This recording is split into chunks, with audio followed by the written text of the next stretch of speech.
Epione pain management and regenerative centre. ఇక మీ నొప్పులు శాశ్వతం కావు.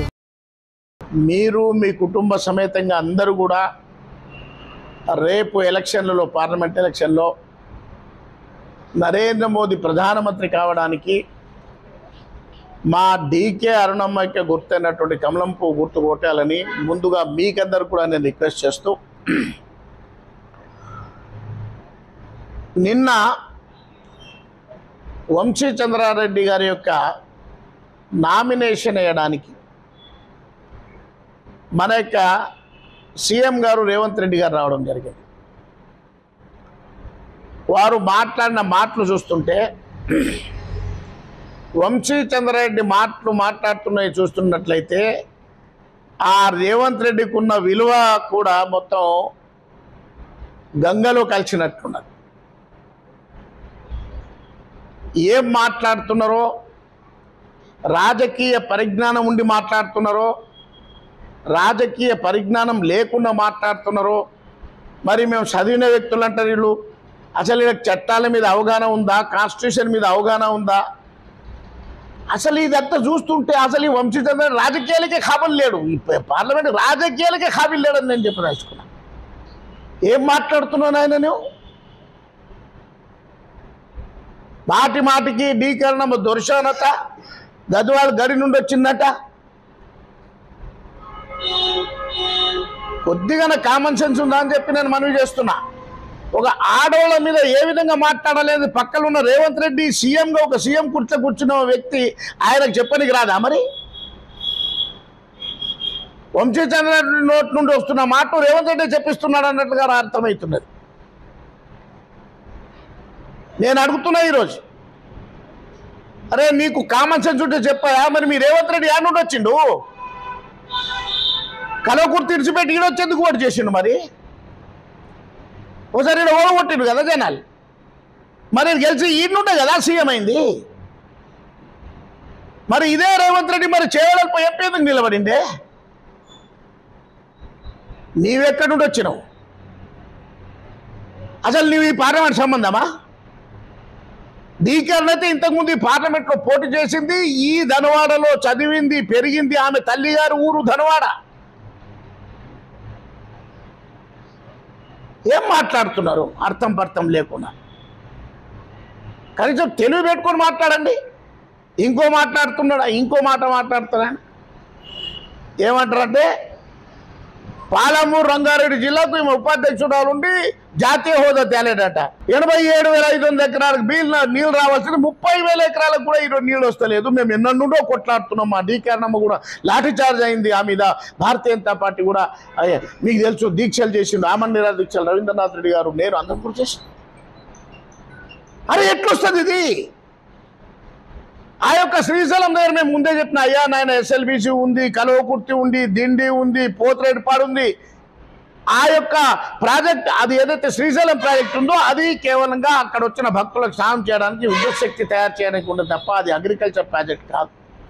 వరద కదా, వరద ఎక్కడైనా నువ్వు శ్రీశైలం దగ్గర, మన జూరాల దగ్గర తీసుకోవచ్చు, కృష్ణా దగ్గర తీసుకోవచ్చు, ఇక కింద కూడా తీసుకోవచ్చు. ఈ జిల్లా బాగుపడాలి, నిజంగా న్యాయం ధర్మం జరగాలి, తక్కువ ఖర్చు అంటే జూరాల నుండి బ్యాక్ వాటర్ తీసుకోమని ఆ రోజు ప్లాన్ చేసేది. సరే పెద్ద రిజర్వులు పెద్ద అవుతున్నాయి కాబట్టి ముంపుడు కింద పోతుందంటే కొన్న లాజిక్ ఉండదు అనుకున్నా. కానీ దాన్ని చిన్నగా చేయి. ఈరోజు ఆ ప్రాజెక్టు మీద ఎంక్వైరీ చేయాలని భారతీయ జనతా పార్టీ డిమాండ్ చేస్తున్నది. ఏదైతే 105 జీవో తీసి ఏదైతే పాలమూరు రంగారెడ్డి శ్రీశైలం దగ్గర తీసుకొని పోయి మాకు తెస్తా అంటున్నారో, నేను ఆ రోజు చెప్పిన నెత్తి మీద నీళ్ళేస్తే కాళ్ళకాడిపోతుందా, కాళ్ళకాడి నీళ్ళేస్తే నెత్తి మీద వస్తుందా అన్నాం. ఆ కింది నుండి మీదికి తెచ్చి మాకు ఇస్తారట. ఇది పాసిబులా? It's impossible. కాబట్టి మేము చెప్పినాం, అయ్యా అది నువ్వు చేస్తే చేయి, 69 జీవో వస్తేనే మా బతుకులు బాగుపడతాయి అన్న. ఆ రోజు మీకు అందరు తెలుసు, మేము కొడంగల్ అంతా పాదయాత్ర చేస్తే ఒక్కరోజు పలకరీనికి రాదే ఇదే ఎమ్మెల్యే. ఈరోజు ఎలక్షన్స్ కాబట్టి ఆ జీవో నేను చేస్తే సంతోషం చెయ్యి, చేయాల్సిందే. నేను మరి ముఖ్యమంత్రి ఎందుకు చేసిండ్రు? ఈ జిల్లాలో నువ్వు కలవకుర్తులు వచ్చి ఇక్కడ నిలబట్టి ఎందుకు గెలిపించిండ్రు? ఏదో సేవ చేయాలని కదా, పుణ్యం కదా, నీకు గెలిపించాలే కదా. మరి నువ్వు చెప్తున్నది ఏంటి, నువ్వు చేసింది ఏంటి? ఇప్పుడు చేయి కదా. ఇంకోటి రెండోది తీసుకో, మనకు 1,30,000 ఎకరాలు 69 కింద వస్తే అది అసూడ్ వాటర్ కింద వస్తే, మరి కింద నుండి ఇంకోటి తీసుకో, ఇంకో 2 లక్షల నీళ్ళు తీసుకో, జూరాల బ్యాక్ వాటర్ నుండి తీసుకో, కింది ప్రాంతం అంతా కూడా సాగవుతుంది కదా. మహబూబ్నగర్ మిగిలిన అన్ని ఏరియాలు కూడా జడ్చల ఏరియా అన్ని కూడా వేయచ్చు కదా. కాబట్టి తన దొంగతనాలు దాపెట్టుకోవడానికి బీజేపీ మీద బట్ట కాల్చి మీదేయాలి, జాతీయ హోదా ఇవ్వలేదు.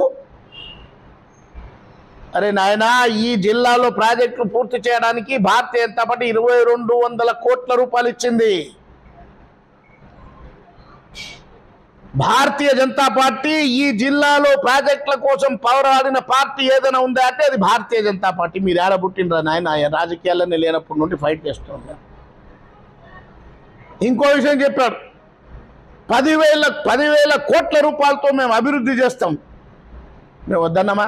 నేను చెప్తున్నా, రేవంత్ రెడ్డి గారు అసలు పాలమూరు రంగారెడ్డి ఎత్తిపోతలు చాలా క్లియర్. భారతీయ జనతా పార్టీ కేంద్ర ప్రభుత్వం చాలా క్లియర్గా ఉంది.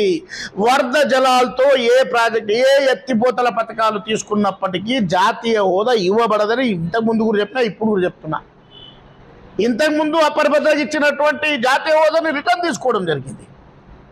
ఆ ప్రాజెక్ట్ యొక్క ఇంపార్టెన్స్ని బట్టి, ఆ ప్రాజెక్ట్ ప్రజలకు ఉపయోగపడేదాన్ని బట్టి పైసలు ఇస్తారు. దాంట్లో మనం మరి నేను అడుగుతున్నా ఈరోజు, ఇదే రేవంత్ రెడ్డి గారికి నేను క్వశ్చన్ విసురుతున్నా ఈరోజు.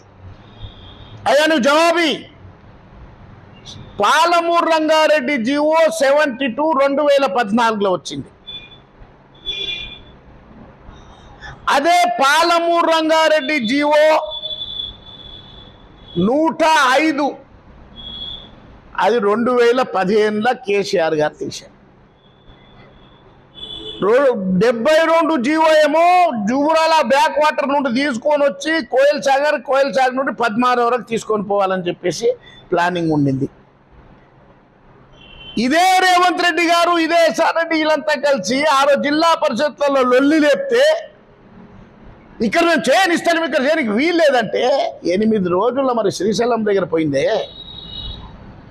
280 ఫీట్ల లోపల నుండి దాదాపు 300 కిలోమీటర్ల దాకా 6 రిజర్వాయర్లు, అవి కూడా డబుల్ జూరాల ప్రాజెక్టులు, 2 రిజర్వాయర్. దాంట్లో వరద వచ్చినప్పుడు ఈ వరద జలాలు ముందు అర్థం చేసుకోవాలి, వరద జలాల మీద ఆధారపడ్డది పాలమూరు రంగారెడ్డి. ఆ 6 నిండిన తర్వాతనే నీకు నీళ్లు ఇయ్యాలి. ఆ రోజు చెప్పిన, ఈరోజు కూడా చెప్తున్నా, రేవంత్ రెడ్డి గారు మీరు ఇక్కడ కొట్లాన వారం రోజులు అక్కడ ఈ ప్రాజెక్ట్ ఎందుకు పోయింది?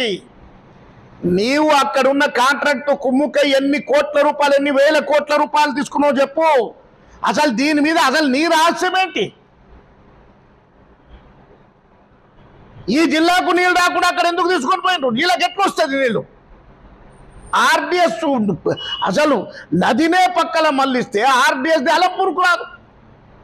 87,500 ఎకరాలకు నీళ్ళు రావాల్సిన 30,000 ఎకరాలకు కూడా ఈరోజు నీళ్ళు వస్తలేదు. మేము ఎన్నో కొట్లాడుతున్నాం. మా డీకారణమ్మ కూడా లాఠీ చార్జ్ అయింది ఆ మీద.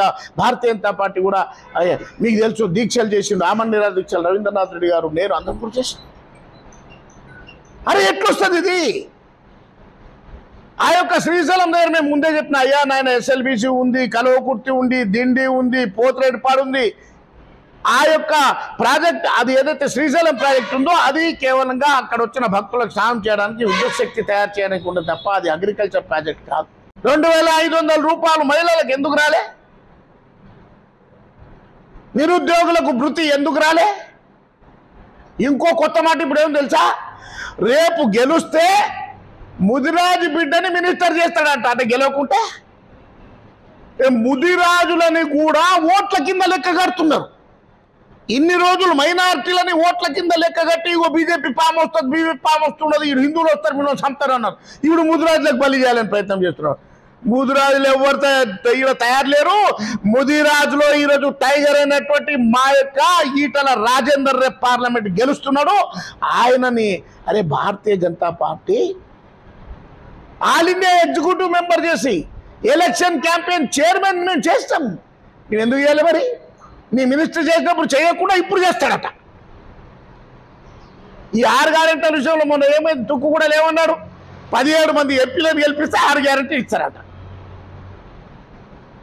కాబట్టి రేవంత్ రెడ్డి చెప్తున్న అన్ని జూటా మాటలు ఎవరు నమ్మడానికి సిద్ధంగా లేరు. ఇంకో మాట చెప్తున్నారు, బీఆర్ఎస్ వాళ్ళు బీజేపీ వాళ్ళు ఒకటే అసలు రేవంత్ రెడ్డిని ఓడగొట్టని. నాకు అర్థం కాలేదు, రేవంత్ రెడ్డి ఎలక్షన్ అప్ప ఇది.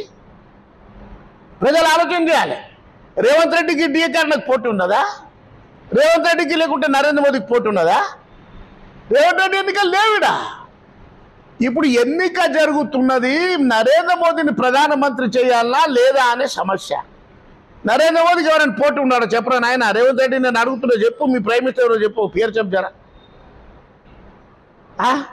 వాళ్ళే చూడలేదు, కొడుకు పేరు సోమలింగం అన్నట్లుగా మొదటికే మోక్షం లేదు. నీకు పేరు చెప్పే ధైర్యం లేదు మీకు. మా ప్రైమ్ మినిస్టర్ ఫలానోడు ఉన్నాడని చెప్పడానికి ధైర్యం లేదు. మేము చెప్తున్నాం ఈరోజు, నరేంద్ర మోదీ మోదీ హై తో ముమ్కిన్ హై, సబ్కా సాత్ సబ్కా విశ్వాస్. ఈరోజు నేను అడుగుతున్నా, నన్ను ఓడగొడుతున్నా నిలబడలేడు, ఆయనకి ఎందుకు ఓడగడతారా? నేను రేవంత్ రెడ్డి గారు చెప్తున్నా, ఆయన ఈరోజు డీకేఆర్న గెలుస్తున్నది, నీవే ముఖ్యమంత్రి పదవి దిగుతలేవు. డీకేఆర్ నమ్మ గెలుస్తే ఇప్పుడు ఈ వంశీధర్ రెడ్డి గెలిచింది అనుకో, ఈడు నడమంతల కుంటలు గీత లెక్క పనిచేయాలి. అవసరం లేదు కదా, ఈ కుంటలు గీత మధ్యన పైరవకారు అవసరం లేదు కదా. డీకేఆర్న గెలిస్తే డైరెక్ట్ నరేంద్ర మోదీ మంచి డైరెక్ట్ ఫండ్స్ వస్తాయి. నువ్వు 10,000 తెస్తాం, మేము 30,000 తెస్తాం. నిజమే కదా?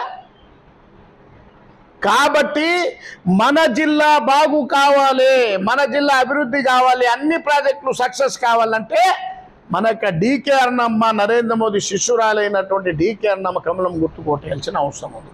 ఇంకో మాట చెప్పారు మొన్న, వికారాబాద్ కృష్ణా రైల్వే లైన్ వీళ్ళు తెచ్చిందట. ఇక నేను ఒక్కోటి కూడా చెప్తూ పోతే మీరు ఆశ్చర్యపోతారు. మున్సిపాలిటీ ఒకసారి ఆలోచించండి. ఏ ప్రభుత్వమైనా నేను అడుగుతున్నా, వీళ్ళు డెవలప్ కాలేదు, నేను పక్కన పోతున్నా, వాళ్ళు మళ్ళీ ఎవరు వెళ్ళిందా ఈ దేశాన్ని? మీరే కదా, ముఖ్యమంత్రులు మీరే ఉంటారు కదా, మరి ఎందుకు కాలే? ఈరోజు నేను చెప్పదలుచుకున్నా, గర్వంగా చెప్తున్నా, నరేంద్ర మోదీ వచ్చిన తర్వాత ప్రతి గ్రామ పంచాయతీకి యావరేజ్ 98,51,988 రూపాయలు యావరేజ్ ఇవ్వడం జరిగింది. ఇంకో విషయం, ప్రధానమంత్రి గ్రామీణ సడక్ యోజన కింద ఎంత ఇచ్చిందో తెలుసా? 3,672 కోట్ల రూపాయలు ఇస్తే ఈ ప్రభుత్వం 1,726 కోట్లు ఖర్చు పెట్టింది. ఇంకా ఈ ప్రభుత్వం కదా 1,400 కోట్ల రూపాయలు మిగిలి ఉన్నాయి. మీరు ఒక్కడో చెప్తూ పోతే మీరు ఆశ్చర్యపోతారు. నేను ఇవన్నీ చెప్పకుండా ఒక విషయం మీకు చెప్పదలుచుకున్నా. మెయిన్గా ఇలా తెలియాల్సిన అవసరం ఉంది. మనం సండాస్లు కట్టించినాం, నల్ల కనెక్షన్లు ఇచ్చినాము, ఎల్ఈడి బల్బులు ఇచ్చినాము, తిన్నికి ఈరోజు 80 కోట్ల మందికే అన్నం పెడుతున్నాం, కడుపు వండుతున్నది. వ్యాక్సినేషన్ అయితే అందరినీ బతికించినాం. 9వ నెల 2023లోనే central railway chief secretary press release చేసి 2000 ఒరిజినల్ ఉంటే కలర్ వస్తుంది. ఒక్క నిమిషం, ఒరిజినల్ చూస్తున్నా, అది ఇప్పుడే పెట్టినా, ఒక్క నిమిషం. ఇక ఉంది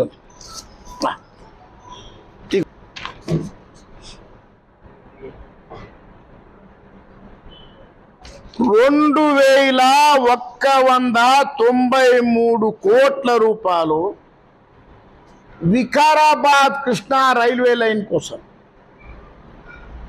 టెండర్ పిలిచి ఫైనల్ సర్వే డిపిఆర్ తయారు చేయడానికి ఆర్డర్ ఇవ్వడం జరిగింది. నేను అడుగుతున్నా, రేవంత్ రెడ్డి గారు మీరు ఒక్క మాటను అసలు మీ పార్లమెంట్లో మాట్లాడిందా? ఎంపీగా ఉన్నారు కదా, పోనీ ఎమ్మెల్యేగా ఉన్నప్పుడైనా మాట్లాడిందా? మాట్లాడే కదా. మా కిషన్ రెడ్డి గారు రాష్ట్ర అధ్యక్షులు, గౌరవనీయులు కిషన్ రెడ్డి గారు మంత్రిగా ఉండి 20వ తారీఖు ఫిబ్రవరి నెల 2022లో సాక్షాత్తు అప్పుడున్న సీఎంకు లెటర్ రాశాం. అయ్యా, మేము 122 కిలోమీటర్ల వికారాబాద్ రైల్వే లైన్, వికారాబాద్, తర్గి, కొడంగల్, నారాయణపేట్, మక్తల్, ఈ లైన్ని తీసుకుంటే రేపు బెనిఫిట్ అవుతుంది అని చెప్పి లెటర్ రాస్తే ఆయన తన తొడ కింద పెట్టుకున్నాడు, ఆయన ఇయ్యలే. అయినప్పుడు కూడా ఇవ్వకున్నా డీకే అరుణమ్మ గారు మేమందరం కూడా రైల్వే మినిస్టర్ దగ్గర పొందడువే ఆయన ఇది శాంక్షన్ చేయడం జరిగింది. అప్పుడు ఈయన ముఖ్యమంత్రి లేడు, దేశ పెట్టుకోండి. 2023 9వ నెల చెప్తున్నాను. ఈయన ఎమ్మెల్యే కాలే, ఎంపీ ఉన్నాడు. వీళ్ళు చెప్తారు, మేము తెస్తున్నాం. చీఫ్ సెక్రటరీని పిలిచిండట, ఈయన చెప్పిండట, చేసేస్తానట. కొద్దిగానే కామన్ సెన్స్ ఉందా? ఏ గవర్నమెంట్ చేయాలో తెలుసు కదా. ఇప్పుడు హైవే లైన్ అవుతున్నది ఎవరి వల్ల అయిందా? మళ్ళీ ఇప్పుడు చించోళి లైన్ హైవే లైన్ అవుతున్నది, వేల కోట్ల రూపాయలు. ఇంకో మీకు చెప్పాల్సిన అవసరం ఇంపార్టెంట్ విషయం ఏంటంటే వాళ్ళు చెప్తున్నారు చూడండి, RRR రీజనల్ రింగ్ రోడ్ 556 కిలోమీటర్లు 12,408 కోట్ల రూపాయలు తాండూరు సిమెంట్ క్లస్టర్ కోసం ఇవ్వడం జరిగింది. సిమెంట్ తయారు చేయడానికి 1,350 కోట్ల రూపాయలు.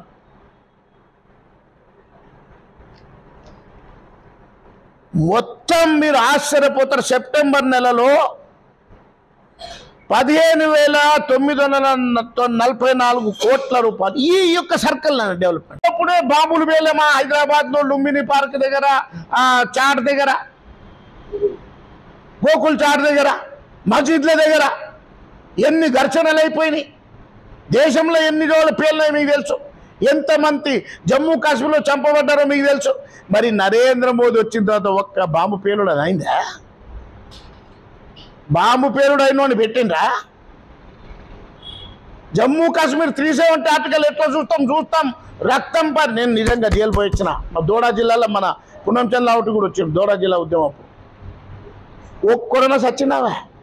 అరే ఈరోజు మొక్కుతున్నారు, ఏమంటున్నారు? నేను పోయినా మొన్న మళ్ళా ఏమంటున్నాడు, సార్ 300లకు మా పిల్లలు ఈరోజు రాళ్ళు ఇగ్గుతుండ్రు సార్ మంది మీద, కానీ ఈరోజు నా కొడుకు 30,000 రూపాయలు జీతం తెస్తున్నారు సార్ నరేంద్ర మోదీ పుణ్యం వల్ల.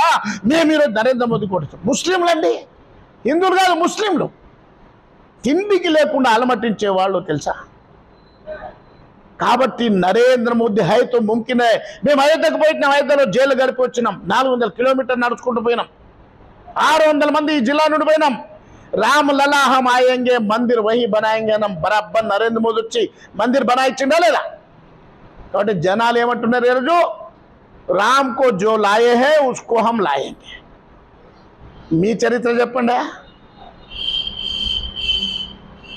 వంశీ చంద్రారెడ్డి ఎంబడి ఎవరు ఉన్నారా? రేవంత్ రెడ్డి. రేవంత్ రెడ్డి ఓటుకు నోట్లో ఇరుకబడి బెయిల్లో ఉన్నాడు. ఎప్పుడు జైలు పోతాడో తెలియదు, ముఖ్యమంత్రి పోస్ట్ ఎప్పుడు కూడా బిగుతుందో తెలియదు. నిజమా కదా? దానికంటే ముందలు పోతే రాహుల్ గాంధీ బెయిల్ మిన్నే, సోనియా గాంధీ బెయిల్ మిన్నే, ప్రియాంక గాంధీ బెయిల్ మిన్నే, వాద్రా బెయిల్ మిన్నే. వీళ్ళంట ఉన్నటువంటి నాయకులు సీఎంలే జైల్లో. వీళ్ళు చెప్తారు బీఆర్ఎస్ బీజేపీ ఒకటైందంట. మరి కవితను జైల్లో వేసింది మీరా మేమా? మా హయాంలోనే వేసినట్లంటావు కదా, మీరు అంటారు కదా మళ్ళా. ఎందుకు మీ నోర్లా మోర్లా అర్థమైతలేదు. ఇదే కేసీఆర్ ఎవరి దగ్గర మినిస్టర్ ఉండే? కాంగ్రెస్ ఎవరితో మాతో ఉండేనా మినిస్టర్? లేబర్ మినిస్టర్ మీ దాంట్లో నుండి పాస్పోర్ట్ దొంగతనాలు చేసి పాస్పోర్ట్ దాంట్లో కూడా కేసాడు.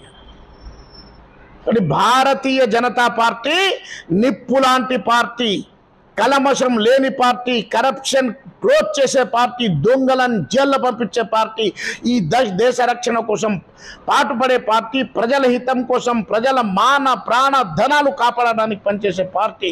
కాబట్టి యువతుల ఎంబడి మహిళల ఎంబడి 33% రిజర్వేషన్లే. వీళ్ళు పెద్ద పెద్ద మాట్లాడి రిజర్వేషన్ ఇచ్చిరా?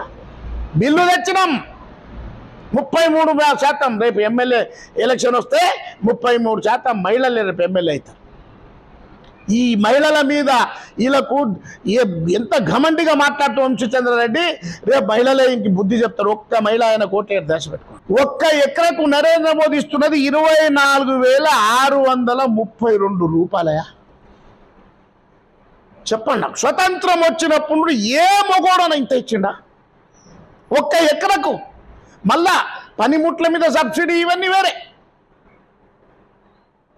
ఎన్ని కోట్ల రూపాయలు ఈరోజు నరేంద్ర మోదీ గారు కేటాయిస్తున్నారు, ఎన్ని లక్షల మందికి. అరే ఆయుష్మాన్ భారత్ కింద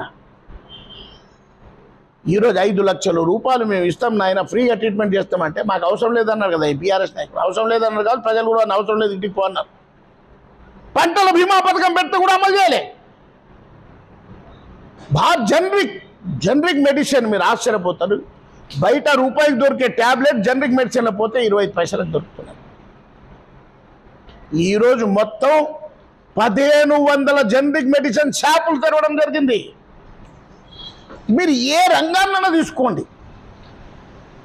అదేవిధంగా ఈరోజు మీకు తెలుసు విశ్వకర్మ యోజన కింద 18 కులాల వాళ్లకు ట్రైనింగ్ ఇచ్చి, ట్రైనింగ్లో 500 రోజుకి ఇచ్చి, మళ్ళా 30,000 కిట్ ఇచ్చి, వాళ్లకు లోన్ ఇచ్చి, లోన్ షూరిటీ లేకుండా వాళ్ళ పనిమిట్లు తయారు చేయడానికి ఇచ్చి, ఏదైతే మహాత్మా గాంధీ చెప్పిండో స్వదేశీ వస్తువులను డెవలప్ చేయాలి, అది చేస్తున్నటువంటి నాయకుడు నరేంద్ర మోదీ.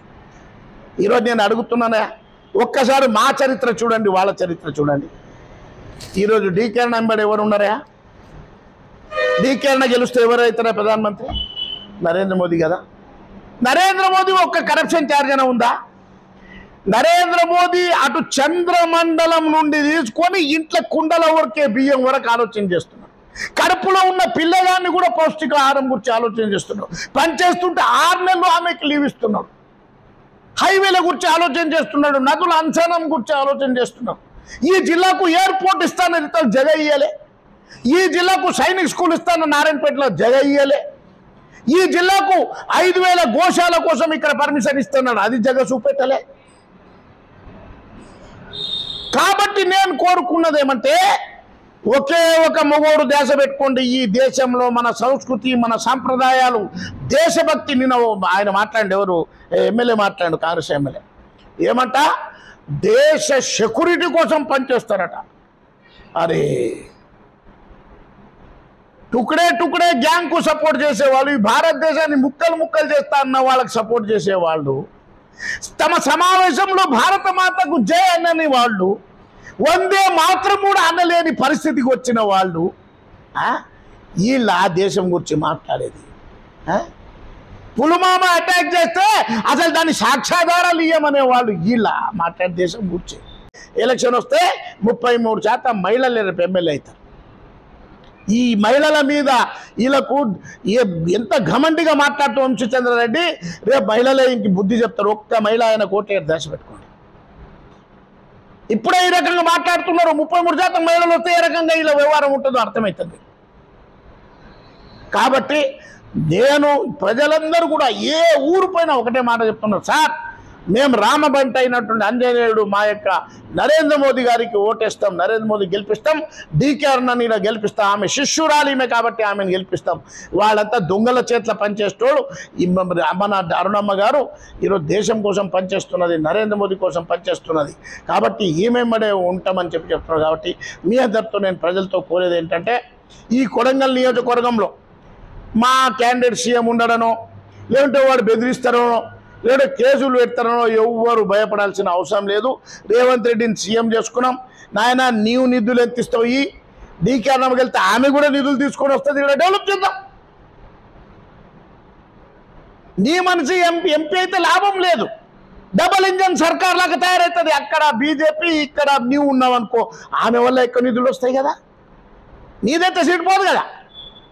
కాబట్టి రేపు డీకే అరుణ గెలుస్తేనే డైరెక్ట్ నిధులు మనకు వచ్చే అవకాశాలు ఉన్నాయి. ఎవరి దగ్గర అడుకోవాల్సిన అవసరం లేదు, అయ్యా నాకేం అడగాల్సిన అవసరం లేదు, డైరెక్ట్ ఫండ్స్ వస్తాయి. కాబట్టి డీకే అరుణను గెలిపించాలని చెప్పేసి, రామ భక్తురాలైనటువంటి డీకే అరుణ కమలం గుర్తుకు ఓటేయాలని చెప్పేసి నేను ప్రజలతో కోరుతున్నాను. యువకులతో అందరితో కూడా, కార్మిక, కర్షక, కమ్మరి, కుమ్మరి, నేత, గీత అందరూ కూడా, వ్యవసాయదారులు అందరూ కూడా, అందరినీ ఆయన తన మొత్తం దేశమే, ఈ దేహమే దేశం కోసం అంకితం, ప్రజల కోసం అంకితం అని పనిచేస్తున్నట్టు వ్యక్తికి ఒక్క రోజు కూడా సెలవు తీసుకోకుండా పనిచేస్తున్న వ్యక్తికి గెలిపించాలని కోరుతున్నాను. జై భారత్. మరిన్ని వీడియోస్ కోసం ఛానల్ ని సబ్స్క్రైబ్ చేయండి, లేటెస్ట్ అప్డేట్స్ కోసం వాట్సాప్ ఛానల్ ని ఫాలో చేయండి, అండ్ లింక్ డిస్క్రిప్షన్ లో ఉంది.